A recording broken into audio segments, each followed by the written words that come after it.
Welcome back to PPT.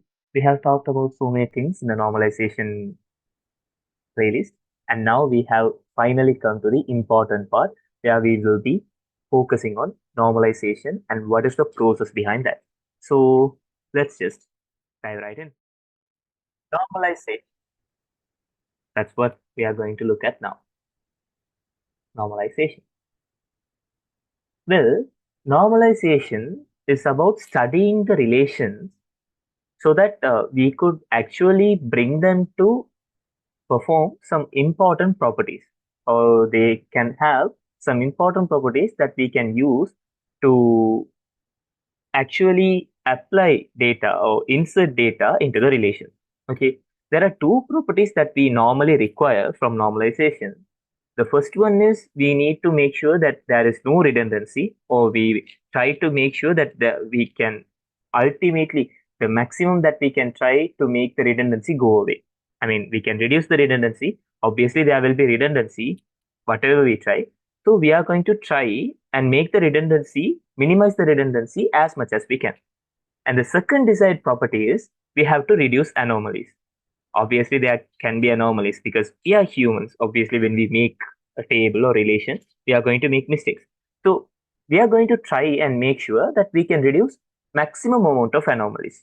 Okay, there are three types of anomalies that we already know: insertion, modification, and deletion anomalies.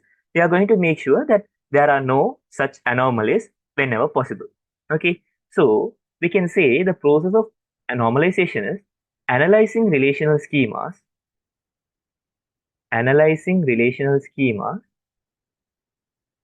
based on two specific things. Okay, analyzing relational schemas based on, first of all, FDs, the functional dependency. We have to analyze according to the functional dependencies, and also the primary keys, and also the primary keys. And why is it important? Okay, why do we have to analyze the relational schemas based on functional dependencies and primary keys? Well, to achieve some desirable properties, desirable properties of relations, properties of relations.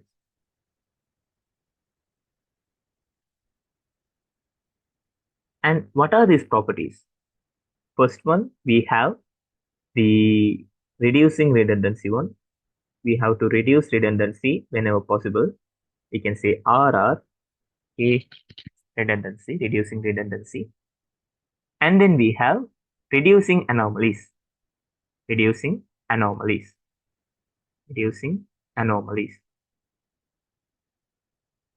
These are the two properties that we focus on gaining whenever we are doing normalization. Okay, so we have to understand on which relations we are going to apply normalization. I mean, if something is already in normalized form, some relation is in already normalized form, we don't have to change that. That's not preferred. We don't have to change that. It's not preferred. So therefore, we have to make sure that we actually make unsatisfactory relations to normalized form. Okay.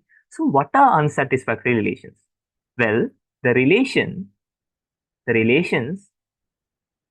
that do not satisfy, that do not satisfy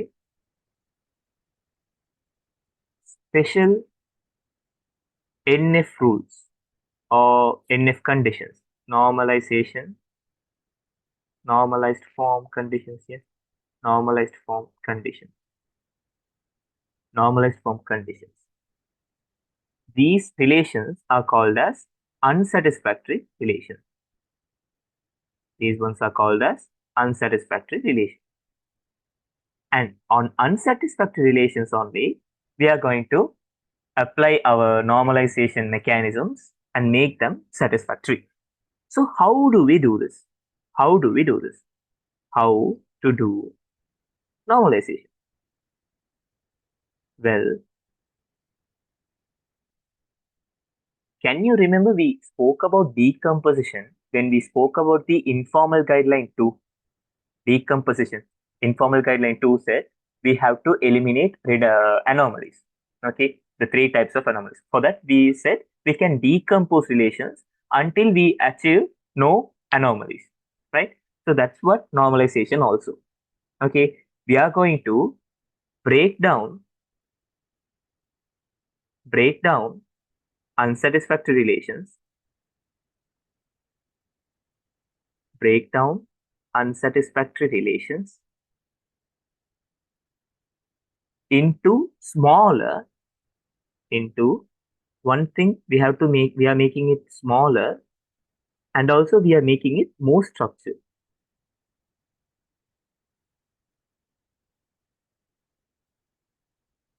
Okay, break down unsatisfactory relations into smaller and more structured relations. Well, when you do this, you should remember we should not bring any new problems. We should not bring any new problems. So there can be loss of data that can happen, or we can't, we may not be able to join the decomposed relations to bring back the original relation.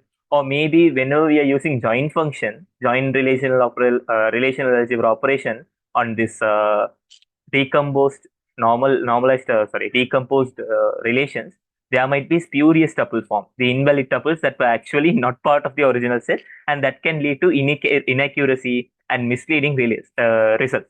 So we have to make sure that we preserve mainly two things. Okay, while preserving, we have to preserve two things.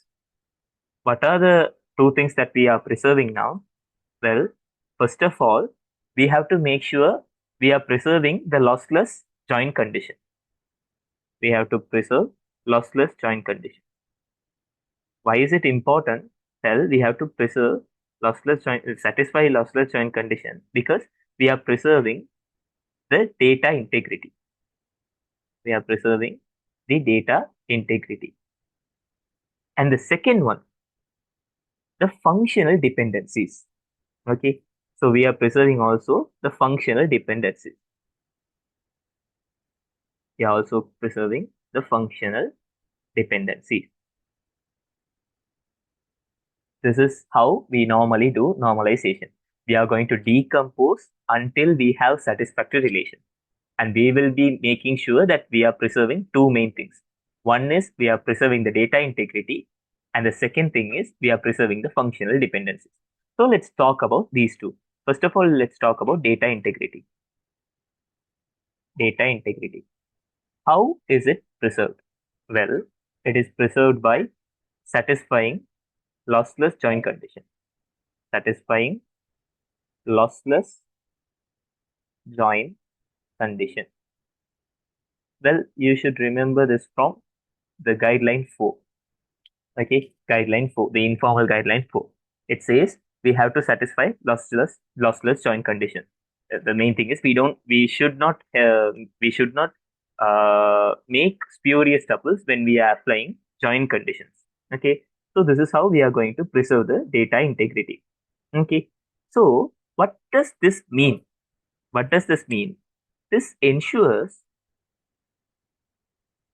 that original relation can be recovered by joining or performing join operation on decomposed relation. Okay, ensures that the original relation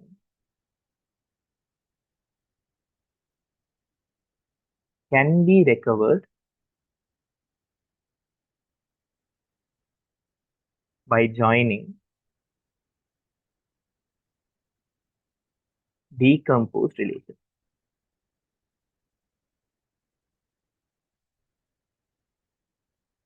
This is the main reason. And as we know, as the lossless join conditions suggest, we will prevents the formation of spurious tuples. Formation of spurious tuples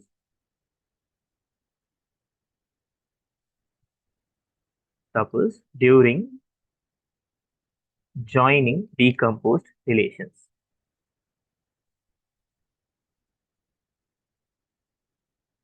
Well, now we can go to the second point. What are we preserving next? We are preserving the functional dependency. We are preserving the functional dependency. And what does this mean? Well, this means that when the decomposed relations are put together, the functional dependencies that were there on the original relation will be there in the put together decomposed relations. Okay, so this ensures all the FTs that were present in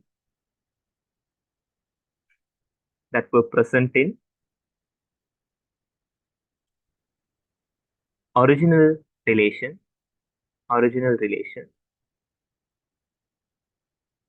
are preserved